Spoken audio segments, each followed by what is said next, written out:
So here is person on the street interview from this TikToker. I think her name is Brooke Jones. I think I'm just going off the her username there. But she got this guy. She's interviewing this guy about temporary foreign workers. And we know that that's a dilemma here in Canada. We know that there's a huge disconnect between the unemployment of this country and the amount of jobs and comparative with the continuation of bringing in migrants to arguably replace a lot of good paying union based jobs that are dissipating away from Canada, and a lot of companies abuse their policies. Well, this guy here is going to explain in detail how Canadian businesses are almost encouraged because the Canadian government incentivizes these businesses to hire low wage workers than actual Canadians. Take a look at this. The kids today they're struggling. The 20-year-olds, there's no jobs for them out there. Who gets all the jobs? The migrants. The companies get to hire the migrants. When they hire them, they pay them less. Okay? And also, they could get kickbacks from the government. I own a convenience store, for instance. I hire you. You're from India.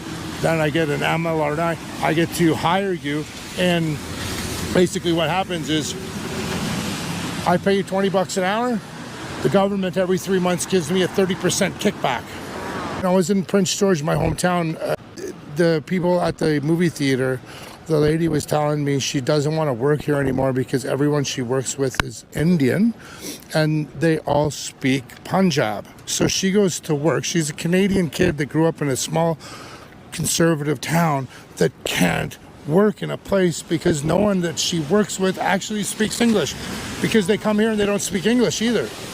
If you were that person that owned the movie theater and your cost of doing business were 30% went straight into just hiring the kids, hiring employees. Now, if that 30% now to pay 60% of that 30% because you got that all back, you're going to make more money. So what do people do? They take care of themselves and their family. So they will hire those people because their family is going to get rewarded as a result. So that's pretty interesting details that he describes there. And we know, because we covered this fair bit on this channel, after COVID in particular, we knew that after the lockdowns, when everything was shut down, when people were laid off, when people were told, you guys shut down your small business because it's a threat and this virus could contaminate these areas, so you guys shut down your small businesses. Even though they kept places like Amazon and Walmart and Costco and Loblaws and these big retailers open with only a certain amount of people, they told small businesses they had to shut down, they had to close up. There was a huge loss of their income, a huge loss of their life's work and savings to, establish this small business. When things are starting to open up, a lot of these big name retailers and a lot of big corporations were then looking to hire people because they were starting to open things up. Well, they just laid off a huge portion of their workforce. And then as soon as they started opening up, they went towards temporary foreign workers. Now, the whole purpose of the temporary foreign worker program in this country is only supposed to be used when a company or a business owner cannot hire a Canadian and needs a job filled immediately. That it's supposed to be a last resort. That if there's a case where they cannot hire a Canadian citizen and they still need to find someone to fill these job placements, then they go towards the temporary foreign workers. But we've seen over the years, Tim Hortons, we've seen retailers like Walmart abusing this. We have seen fast food chains abusing this. We have seen a lot of abuse in these sectors of using temporary foreign workers and lying, making fraudulent claims about not having enough Canadians to enter that workforce so that they can get low-wage temporary workers so they don't have to pay them a living wage, so they don't have to pay them a proper income as compared to a Canadian. They do that purposely. They do that intentionally. And right now we're seeing is that they're flooding more and more migrants into Canada to fill these roles that they know they can hire Canadians, but they're completely ignoring Canadians to go for the migrants for cheap labor. And it's become such a dilemma that even the UN calls out Canada for this. They refer to it as modern day slavery.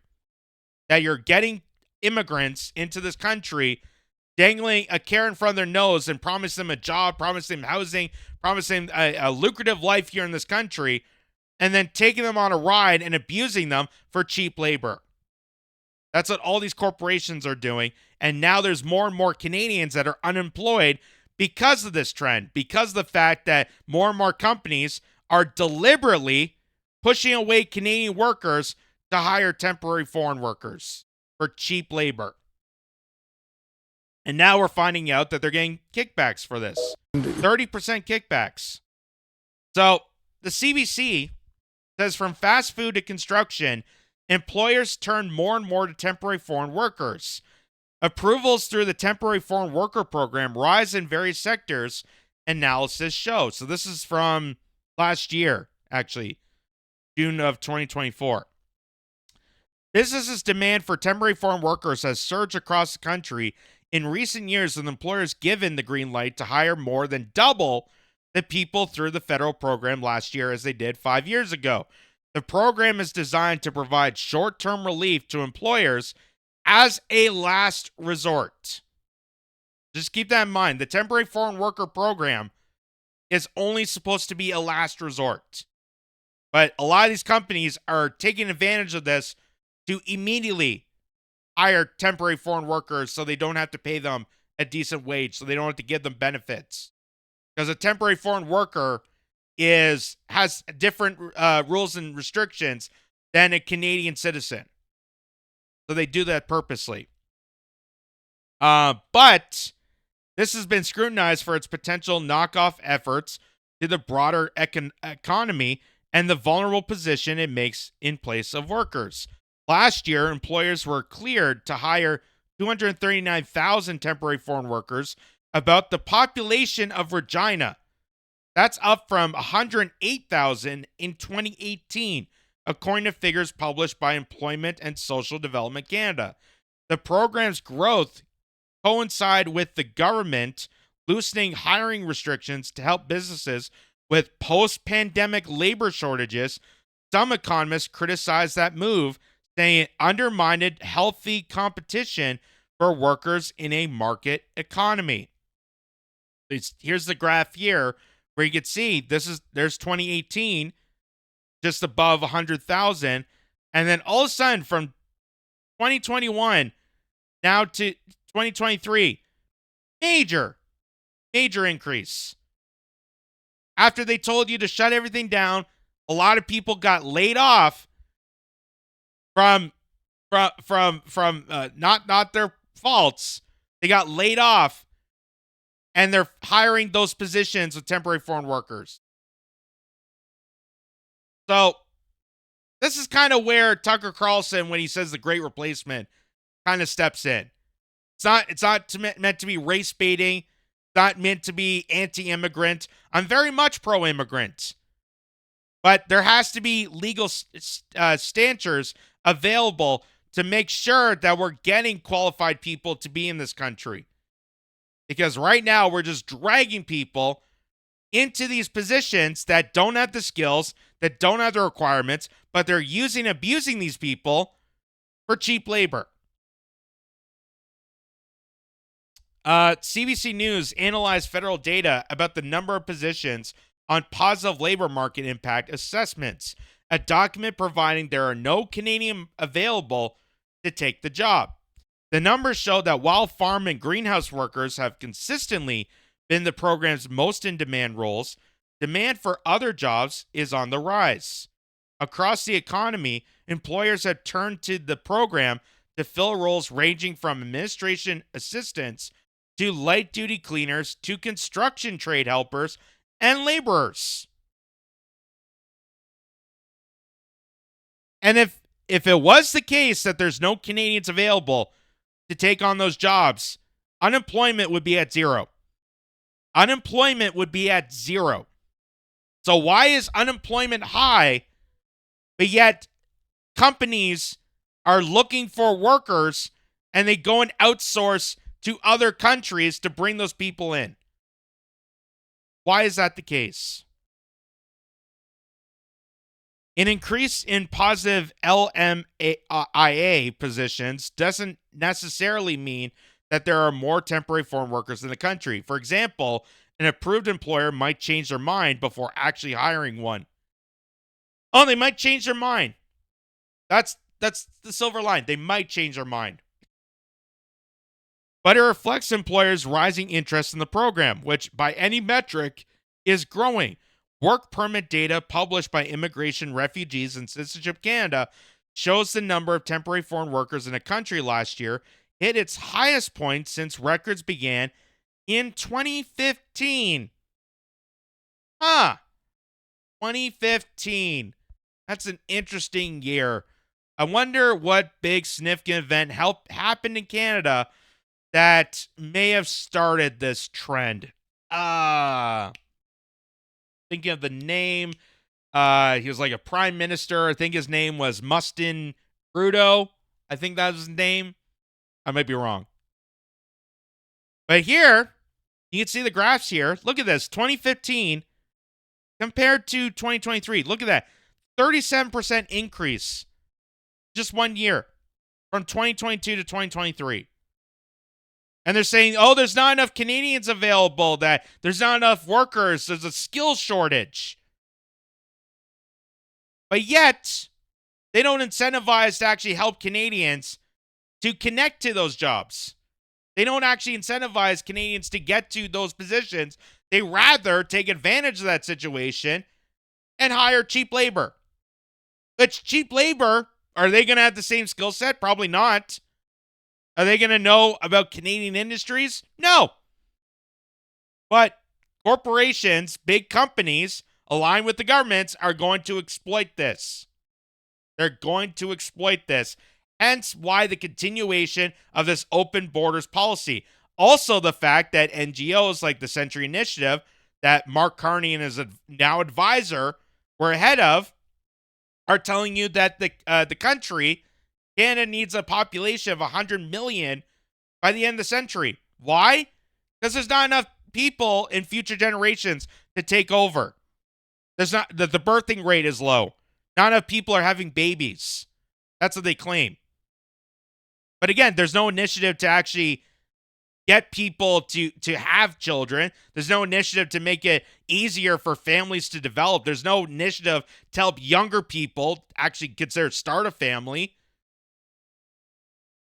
But they're going to import a bunch of people from God knows where into this country that we don't have the services for. We don't have the necessary needs and services and reliability and everything to adapt to this. There was a huge 9-month increase in the population of this country. It was like 1.4 million people in 9 months. Do you think they're going to be able to build houses that quickly? Or hospitals or schools? No. Absolutely. Absolutely not. Fast food chains and restaurants are a major source of demand for temporary foreign workers. After farm and greenhouse workers, the roles with the most approvals last year were cooks, food service supervisors, food counter attendants, and kitchen helpers.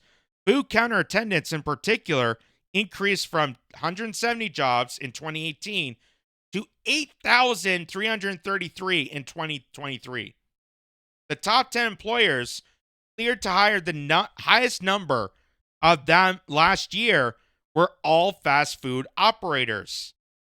And we know from places like Tim Hortons, we know Burger King, we know McDonald's, their parent company, which are primarily international business venture firms, that don't know about the restaurants, they just want a piece of the action, are telling fast food chains to hire more immigrants. They're purposely doing this as a tactic. Why? Because they want to cut labor costs. They want to cut down on the amount of labor, maximize profits by hiring people at stab wages, which is a form of slavery.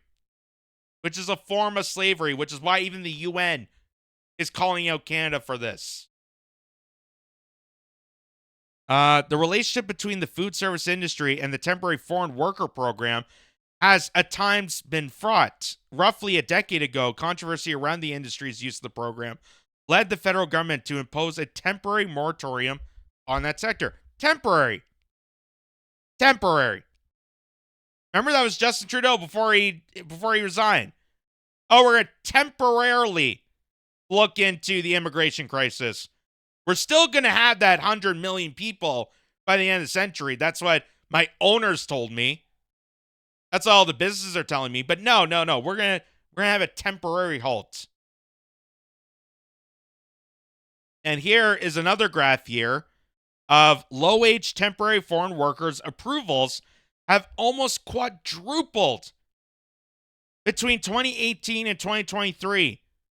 So you're telling me there's not Canadians to fill all those positions?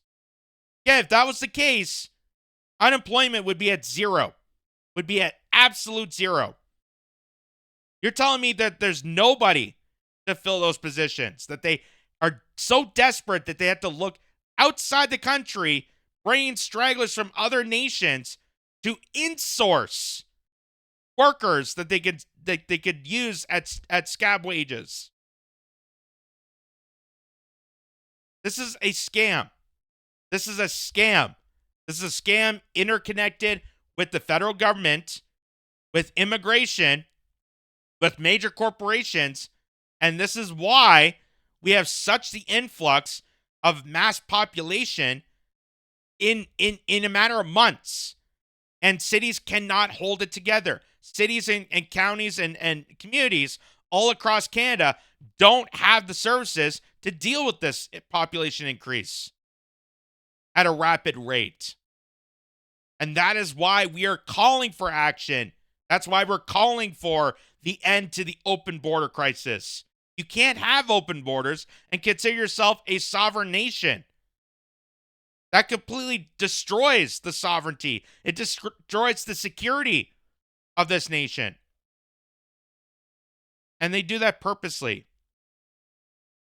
So even AI, this is from the Google AI, I do believe, where it says, in Canada, wage subsidies for foreign workers are primarily offered through programs like the Temporary Foreign Worker Program and initiatives targeting newcomers.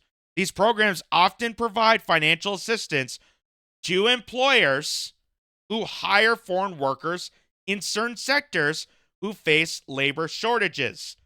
So the AI was asked, do employers, as we saw in the video, do employers get subsidies for hire foreign workers? And turns out, yes. Yes. The government will say that, oh, that business is having labor shortages. But what they don't tell you is that they make false documents and false claims saying they can't hire Canadian workers purposely to undermine the Canadian workforce to get cheaper labor. So this is a total abuse. And the reason that they do that is to completely belittle middle class here in Canada, the working class of Canadians, and undermine them by getting cheaper labor to be insourced in this country so that more and more Canadians have to now be competitive to a foreigner who's getting less than you are, and they can cut back on wages, cut back on benefits. Corporations make maximum profits, and the Canadian working class gets screwed over again. And I don't put the blame on the worker. I don't say that the worker is taking jobs away from Canadians, because that immigrant just like you are being exploited by the same person. That's why I'm showing you this. Because whether you're a Canadian citizen or a newcomer that got exploited through this system, you're being part of this program. You're being abused by the corporate state, by the government, purposely for this. And Mark Carney, now Prime Minister, now fixing relations with America, is now coming forward to say, oh, now we're going to cap immigration further. We're going to cap immigration further to ease lack of housing in Canada. But yet, he has the Century Initiative guy as his advisor. He continues to say that immigration is a bastion to this nation. He continues to say that we need to bring in more people. And even with this housing platform, all these homes that he's going to build, he says he needs more migrants to fill positions to build those houses. Claiming that not enough Canadians had the skills to build a house. Not enough Canadians had the skills to build a house. That's why they're going to get a bunch of foreigners from another country, bring them in to build housing for themselves. So, that again, Mark Carney just gaslighting you right there.